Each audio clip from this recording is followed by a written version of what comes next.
Shalom teman-teman Youth GSIA Tesalonika. Hari ini kita akan memulai ibadah Youth kita. Sebelumnya mari kita bersatu dalam doa. Tuhan Allah Bapa kami di surga, kami mengucap syukur hari ini karena atas kasih karunia-Mu Bapa kami bisa hidup sampai saat ini ya Bapa. Dan Bapa kami berterima kasih untuk setiap pengorbanan dan setiap berkat yang telah Engkau berikan kepada kami. Kiranya Engkau terus lindungi kami ya Bapa dari segala mara bahaya. Engkau lindungi orang-orang terkasih kami ya Bapa. Dan biarlah ya Bapa kami bisa memenuhi panggilan-Mu ya Bapa di dalam hidup kami. Hanya di dalam nama-Mu kami sudah berdoa dan mengucap syukur. Haleluya. Amin. Apa kabar kalian semuanya? Aku harap kalian semua baik-baik saja. Aku harap kalian selalu dilindungi oleh Tuhan dan selalu terbebas dari virus-virus yang ada di luar sana. Dan mari saja kita angkat lagu kita yang pertama, Terpujilah Nama-Mu Tuhan. Mari kita angkat lagu yang pertama, Terpujilah Nama-Mu Tuhan.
Kita angkat lagu yang kedua yaitu Pujian.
Shalom anak-anak muda GSJA Tesalonika Batam, dan juga orang-orang muda, bahkan Bapak Ibu Saudara dimanapun berada yang saat ini sedang mengikuti ibadah online pemuda GSJA Tesalonika Batam. Saya percaya kasih karunia Tuhan menyertai Bapak Ibu Saudara dan juga anak-anak muda sekalian. Selamat sore, haleluya. Sebelum kita melanjutkan dengan pembelajaran firman Tuhan pada sore hari ini, mari saya undang kita berdoa. Bapa di dalam surga, kami tahu Engkau hadir di tengah-tengah kami, Engkau hadir di sini, Engkau hadir di rumah tiap-tiap anggota jemaat, anak-anak muda GSJA Tesalonika Batam, bahkan siapapun yang sedang mengikuti ibadah ini, Engkau hadir di sana. Ada rencanamu buat hari ini, dan hamba-Mu akan sharing sebagian daripada kebenaran firman-Mu, bukan dengan kekuatan kami, tetapi kami percaya akan roh-Mu ya Tuhan. Bukan karena indahnya, bukan karena hikmatnya, tetapi karena kekuatan yang daripada-Mu. Kami serahkan pemberitaan firman pada sore hari ini dari awal sampai akhir ke dalam tangan-Mu. Di dalam nama Tuhan Yesus Kristus kami berdoa mengucap syukur. Haleluya. Amin. Ya, di dalam ibadah pemuda bulan yang lalu, saya sudah menyampaikan kebenaran firman Tuhan tentang panggilan juga. Ya, tentang panggilan Allah. Hari ini saya juga akan menyampaikan, menyambung dari apa yang saya sampaikan pada bulan yang lalu. Kalau bulan yang lalu saya lebih kepada penekanan peran Roh Kudus di dalam panggilan orang-orang percaya, khususnya kepada orang-orang muda. Tetapi hari ini saya akan membawakan tema atau judul Allah memanggilmu, khususnya Allah memanggil anak-anak muda. Nah, jadi setiap kita ya, setiap anak-anak muda ya, khususnya ini pasti pernah menerima yang namanya panggilan telepon. Mungkin dari teman, mungkin dari guru di sekolah, mungkin dari keluarga, dari orang tua, dari dosen di kampus. Tetapi pernahkah kita membayangkan bagaimana seandainya kita menerima sebuah panggilan telepon dari seseorang yang kita sama sekali tidak duga, kita sama sekali tidak sangka, menerima panggilan dari orang yang sangat penting, orang yang sangat terhormat, misalkan dari Bapak Wali Kota atau dari seorang presiden. Mungkin hati kita bertanya-tanya, kenapa saya ditelepon? Ada kesalahan apa saya? Siapa saya sehingga saya dapat panggilan ini? Dan seterusnya dan seterusnya. Tapi hari ini saya mau menyampaikan sebuah pesan bahwa Tuhan, penguasa jagat raya ini, pemilik kehidupan kita, Raja di atas segala raja, Tuhan di atas segala Tuhan, memanggil saudara semua. Amin. Kita akan membaca ayat yang menjadi dasar daripada tema pokok yang saya sampaikan pada hari ini, yaitu 1 Tesalonika 2 ayat 11 sampai 12. Saya bacakan buat kita semua. Kamu tahu betapa kami seperti bapa terhadap anak-anaknya, telah menasehati kamu dan menguatkan hatimu seorang demi seorang, dan meminta dengan sangat supaya kamu hidup sesuai dengan kehendak Allah yang memanggil kamu ke dalam kerajaan dan kemuliaannya. Saya sungguh berdoa Roh Kudus bekerja di dalam pemberitaan firman ini. Roh Kudus yang berbicara kepada setiap kita yang mengikuti ibadah online ini, bahwa di sini dikatakan kami menguatkan kamu, kami menasehati kamu seorang demi seorang, dan meminta dengan sangat supaya kamu hidup sesuai dengan kehendak Allah yang memanggil kamu ke dalam kerajaan dan kemuliaannya. Jadi dari ayat ini sebetulnya banyak ayat-ayat yang lain yang meneguhkan, yang menegaskan, yang membuktikan bahwa Tuhan memanggil tiap-tiap kita. Ada panggilan khusus, ada panggilan umum. Tetapi hari ini saya masih berbicara tentang panggilan umum. Nanti di kesempatan berikutnya mungkin tentang panggilan Allah yang ketiga, begitu. Nah, selanjutnya kita akan belajar apa yang dimaksud dengan panggilan. What is the meaning of God's call? Di dalam kita tahu perjanjian lama ditulis bahasa aslinya bahasa Ibrani dan perjanjian baru di dalam bahasa Yunani. Di dalam bahasa Ibrani kata panggilan yang kata Ibrani kara itu yang diterjemahkan sebagai panggilan atau memanggil itu memiliki arti memanggil, berseru, memanggil dengan suara lantang, berseru, ya. Jadi ini arti kata yang pertama. Jadi ketika Allah memanggil seseorang bukan memanggil dengan cara yang biasa-biasa, berseru dengan suara yang lantang. Ya, saya teringat seorang ibu, mungkin dia seperti anak yang jauh, anak yang diharapkan, dia memanggil nama anaknya. Seperti itu dia berseru. Demikian juga Tuhan ketika memanggil kita. Kata kara yang dipakai ini seperti itu, artinya memanggil dengan suara berseru, memanggil dengan berseru. Kemudian arti berikutnya dari kata kara ini yaitu menyebut nama, memberi nama. Ya, dipanggil. Saya dipanggil Yosef, nama panggilan Joe, ya. Yang lain lagi tiap-tiap orang punya nama panggilan.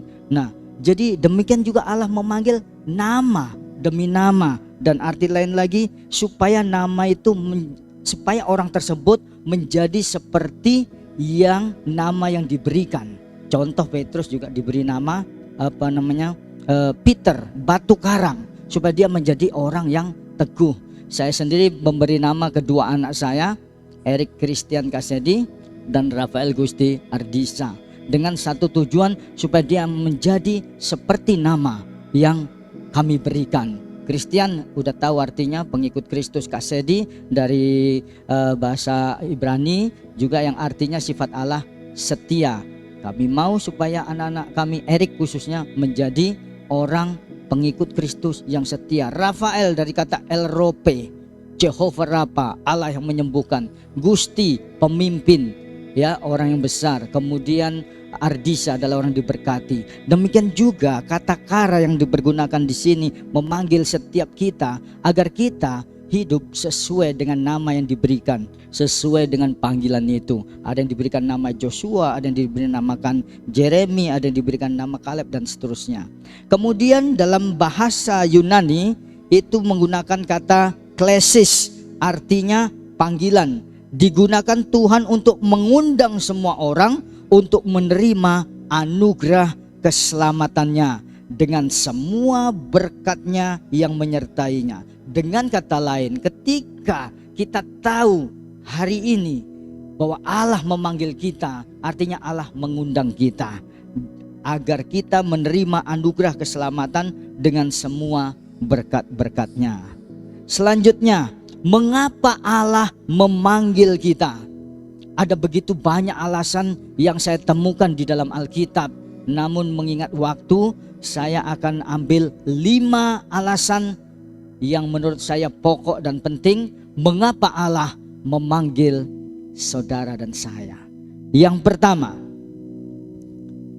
supaya kamu hidup sesuai dengan kehendak Allah yang memanggil kamu ke dalam kerajaan dan kemuliaannya. Ya, ini terambil dari teks utama yang tadi saya sudah sampaikan atau bacakan di awal, yaitu dari 1 Tesalonika 2 ayat 11 dan 12. Dan di sini saya kasih garis tebal. Apa alasannya? Yaitu supaya kamu hidup sesuai dengan kehendak Allah. Kita tahu pasti bahwa Tuhan memanggil kita. Apakah kita meresponinya? Apakah kita menjawab panggilan Allah? Kita menjawab panggilan Allah, dan itulah yang diinginkan oleh Allah. Supaya apa? Supaya kita hidup sesuai dengan kehendak Allah. Dengan kata lain, kalau kita tidak meresponi panggilan Allah, maka kita tidak hidup sesuai dengan kehendaknya. Alasan yang kedua, why God calls you. Di dalam 1 Korintus 1 ayat 8 sampai 9 tertulis seperti ini. Ia juga akan meneguhkan kamu sampai kepada kesudahannya, sehingga kamu tak bercacat pada hari Tuhan kita Yesus Kristus. Allah yang memanggil kamu kepada persekutuan dengan anaknya Yesus Kristus Tuhan kita adalah setia. Ada 2 poin dari alasan ini. Yang pertama, yang kalimat terakhir terlebih dahulu, yaitu Allah memanggil kita agar memiliki persekutuan dengan anaknya, yaitu Yesus Kristus. Kekristenan bicara tentang persekutuan. Kekristenan tidak bisa dikatakan kekristenan kalau kita tidak punya hubungan. Kalau seseorang hanya menjalankan ibadah tetapi tanpa punya hubungan dengan Tuhan sendiri, atau lebih tepatnya dengan Yesus Kristus, ini tidak bisa disebut kekristenan. Semua diwakilkan, kamu aja yang berdoa. Doa makan suruh wakilkan, doa mau tidur suruh wakilkan, apapun wakilkan. Tidak, kita dipanggil, Allah memanggil kita supaya kita dipulihkan, hubungan kita dipulihkan secara pribadi, agar kita berhubungan langsung secara pribadi dengan Yesus Kristus. Itu alasan mengapa Tuhan memanggil kita. Nah, selanjutnya masih di ayat tersebut, supaya apa? Supaya kamu tak bercacat pada hari Tuhan kita Yesus Kristus. Ketika seseorang memiliki persekutuan sebagaimana yang Tuhan inginkan, sebagaimana yang Tuhan maksudkan, maka kebenarannya bukan berasal dari diri sendiri, tetapi kebenarannya oleh karena karya Yesus di kayu salib. Sehingga terjadilah apa yang tertulis di bagian pertama ayat ini, yaitu supaya kamu tak bercacat pada hari Tuhan kita Yesus Kristus. Yang ketiga, dari 2 Korintus 7 ayat 15, di sana dikatakan, tetapi Allah memanggil kamu untuk hidup dalam damai sejahtera. Ada 2 dimensi dari kata damai sejahtera ini. Yang pertama, Allah memanggil kita supaya hidup dalam damai sejahtera. Tuhan Yesus pernah berkata bahwa aku meninggalkan damai sejahtera kepadamu, dan damai sejahtera yang kuberikan tidak seperti yang diberikan oleh dunia. Dunia memberikan damai sejahtera yang sebetulnya bukan damai sejahtera yang sesungguhnya, ya. Memberikan rasa aman, bahagia, sukacita, itu situasional. Kalau ada uang senang, kalau sehat senang, kalau sebaliknya tidak bisa ada damai sejahtera. Tetapi damai sejahtera yang dari Allah tidak tergantung oleh situasi, sebab damai itu diberikan oleh Allah sendiri. Itu sebabnya Yesus berkata, damai sejahtera yang kuberikan tidak seperti yang diberikan oleh dunia. Jadi kalau Allah, kita tahu Allah memanggil kita itu juga untuk agar kita mengalami hidup memiliki damai sejahtera yang tidak situasional, tidak tergantung kepada keadaan, tidak tergantung kepada bendawi. Nah, yang kedua, dimensi yang kedua, artinya kita harus, ada bagian ayat firman Tuhan yang lain mengatakan, sedapat-dapat mungkin jika hal itu tergantung kepadamu, berusahalah berhidup damai dengan semua orang. Dalam setiap persoalan kita tidak menimbulkan pertengkaran, sebaliknya sedapat-dapat mungkin berdamai, membawa damai. Itu tujuan Allah memanggil kita. Yang keempat, why God calls you. Ada 2 ayat. Yang pertama di 1 Tesalonika 4 ayat 7, Allah memanggil kita bukan untuk melakukan apa yang cemar, melainkan apa yang kudus. Ayat kedua 1 Petrus 1 ayat 15, tetapi hendaklah kamu menjadi kudus di dalam seluruh hidupmu, sama seperti Dia yang kudus yang telah memanggil kamu. Jadi kalau kita meresponi panggilan Allah dalam kehidupan kita, kita tahu Allah yang memanggil kita adalah Allah yang kudus. Sudah sepantasnya, sudah seharusnya kita juga hidup di dalam kekudusan. Dan kekudusan itu terjadi ketika ada ketaatan. Ketaatan terhadap panggilan Allah, ketaatan terhadap semua perintah-perintah Allah. Kemudian di 1 Tesalonika 4:7 ayat 4 dan 7, pasal 4 ayat 7 maksud saya, Allah memanggil kita bukan untuk melakukan apa yang cemar, melainkan apa yang kudus. Halo anak-anak muda, ya, tantangan begitu banyak dengan kemajuan teknologi, gadget dan sebagainya. Kita bisa buka apa saja, tetapi kalau kita mengatakan, ya, saya mau meresponi panggilan Allah, saya mau menjawab panggilan Allah, dan saya tahu untuk apa Allah memanggil saya, supaya melakukan apa yang kudus, bukan apa yang cemar. Dengan handphone yang Tuhan berkati itu akan kita gunakan untuk apa? tentunya untuk hal-hal yang kudus, hal-hal yang berguna, hal-hal yang bermanfaat, hal-hal yang akan memuliakan nama Tuhan, bukan untuk sebaliknya. Next, selanjutnya yang kelima atau alasan terakhir, mengapa Allah memanggil kamu, memanggil kita, yaitu di 1 Petrus 2 ayat yang ke-9. Tetapi kamulah bangsa yang terpilih, imamat yang rajani, bangsa yang kudus, umat kepunyaan Allah sendiri, supaya kamu memberitakan perbuatan-perbuatan yang besar dari Dia yang telah memanggil kamu keluar dari kegelapan kepada terangnya yang ajaib. Di sini juga ada 2 poin yang saya beri garis tebal atau saya tebalkan hurufnya. Yang pertama yang di kalimat terakhir terlebih dahulu, Allah memanggil kamu keluar dari kegelapan kepada terangnya yang ajaib. Artinya kalau kita meresponi panggilan Allah, kalau hari ini kita mengerti sungguh bahwa Tuhan memanggil kita dan kita mau meresponi panggilannya, maka kita tahu apa yang harus kita lakukan, yaitu meninggalkan kegelapan, keluar dari kegelapan, meninggalkan dari kehidupan yang berdosa, meninggalkan kehidupan yang tidak memiliki persekutuan dengan Allah, dan sebaliknya membangun kehidupan yang baru, membangun hubungan yang baru dengan Tuhan Yesus Kristus. Keluar, meninggalkan cara hidup yang lama, tetapi memulai cara hidup yang baru.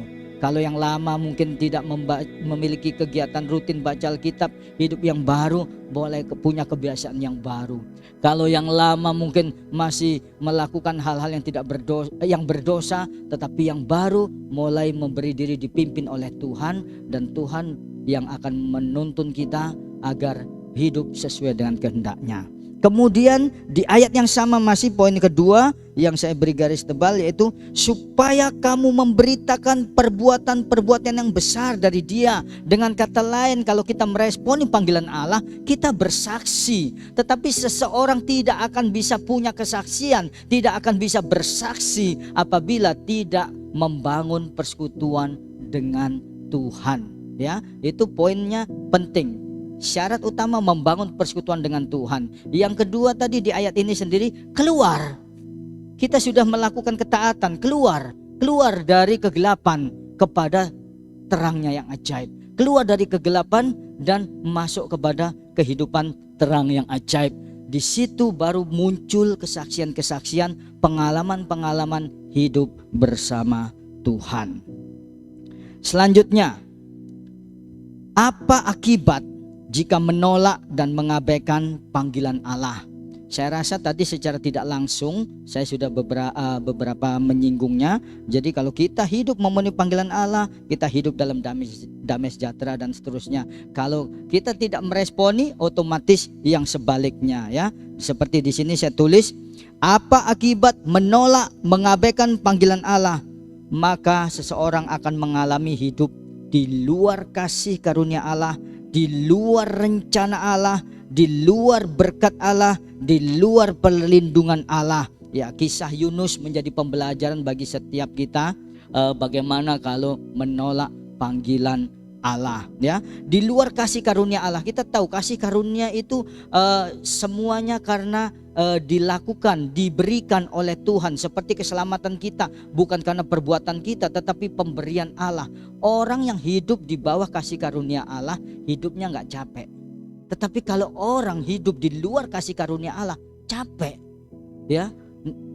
Seperti menabung, menaruh uang di pundi-pundi yang berlubang, kerja dari pagi sampai malam, tapi uang habis tak menentu, belum lagi kena belalang pelahap, belalang pelompat. Ada saja pengeluaran-pengeluaran yang seharusnya bisa ditekan atau tidak perlu tetapi terjadi. Itulah hidup di luar kasih karunia Allah. Sebaliknya di dalam kasih karunia Allah, berkat Tuhanlah yang menjadikan kaya, jerih lelah tidak menambahnya. Bukan berarti kita tidak bekerja, kita tidak bekerja keras juga, tidak. Tetapi di dalam pekerjaan kita, di dalam melakukan pekerjaan kita, kalau anak muda mungkin di dalam melakukan kuliahnya ataupun sekolah, itu memang kita lakukan bagian kita, tetapi tetap kita melibatkan Tuhan, dan di situ kita akan mengalami pertolongan Tuhan. Tapi orang yang tidak meresponi panggilan Allah hidup di luar kasih karunia Allah, di luar rencana Allah.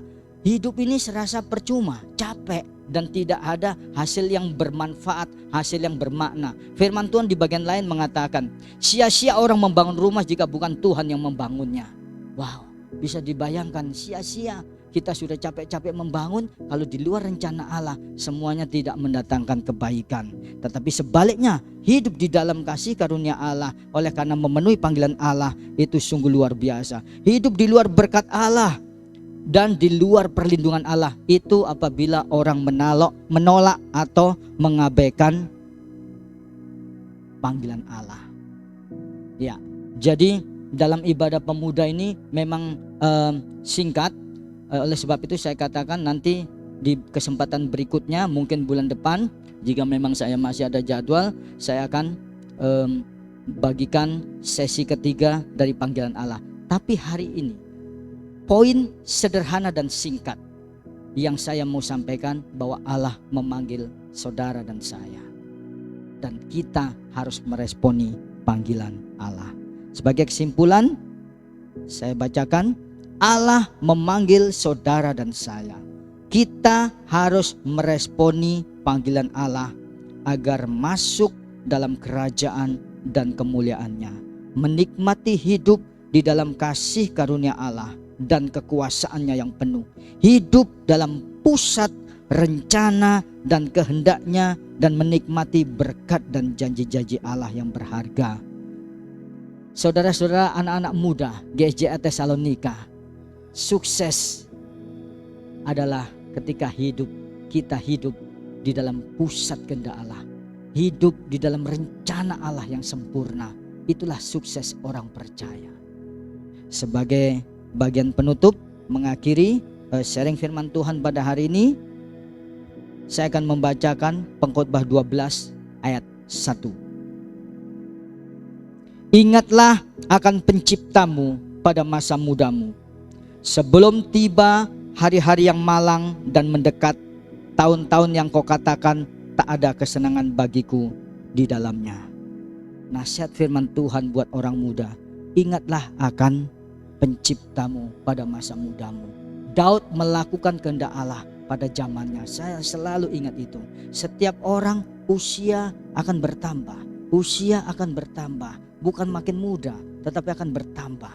Tetapi kita melakukan kehendak Allah seperti Daud, dikatakan di Alkitab melakukan kehendak Allah pada zamannya. Saya berdoa, anak-anak muda GSJA Tesalonika, kalian meresponi panggilan Allah pada masa kalian masih muda, pada masa kalian, pada zaman kalian. Mari kita berdoa. Haleluya. Bapa, di dalam nama Tuhan kami Yesus Kristus, sebagaimana di awal tadi hamba-Mu berdoa, kuasa Roh Kudus saat ini bekerja, karena Engkau yang memiliki hidup kami, Engkau memiliki jemaat ini, Engkau yang memiliki orang-orang muda di dalam jemaat ini ya Tuhan. Kuasa Roh Kudus-Mu bekerja agar tiap-tiap kami yang mendengarkan, yang menyaksikan, yang mengikuti ibadah online ini, yang mendengar firman kebenaran-Mu tentang panggilan-Mu, tentang kebenaran bahwa Engkau memanggil tiap-tiap kami. Biarlah kuasa Roh Kudus-Mu yang membuat tiap-tiap kami meresponi dengan cara yang benar, sehingga semua tujuan, semua manfaat, semua berkat-berkat-Mu yang Kau janjikan di dalam ketaatan terhadap panggilan itu boleh terjadi di tengah-tengah jemaat-Mu, khususnya pemuda GSJA Tesalonika. Hamba-Mu berdoa, berkati para pemuda dimanapun mereka berada, yang sekolah, yang kuliah, ataupun juga ada yang bekerja. Berkati mereka, berkati mereka, jadikan mereka alat-Mu. Tuhan, kami sudah belajar dari kebenaran firman-Mu. Ada orang-orang muda yang Kau pakai di dalam Alkitab. Ada Daud, ada Kaleb, ada Joshua, ada Timotius, dan masih banyak lagi yang lain. Biar kami belajar dan kami berdoa, orang-orang muda di GSJA Tesalonika hidupnya berjalan di dalam pusat kehendak Allah, dan hari ini mereka mengambil keputusan untuk meresponi panggilan Allah. Terima kasih Tuhan, hamba-Mu telah selesai berbicara. Engkau Allah yang bekerja di dalam kehidupan setiap kami yang mendengarkan. Di dalam nama Tuhan Yesus Kristus Kami berdoa mengucap syukur, sama-sama kita katakan amin. Puji Tuhan. Terima kasih. Tuhan Yesus memberkati. Terima kasih buat teman-teman yang sudah setia mengikuti ibadah youth di GSI Tesalonika. Aku harap kalian semua terberkati lewat ibadah kali ini. Dan semoga kita bisa ketemu di ibadah-ibadah selanjutnya. Bye.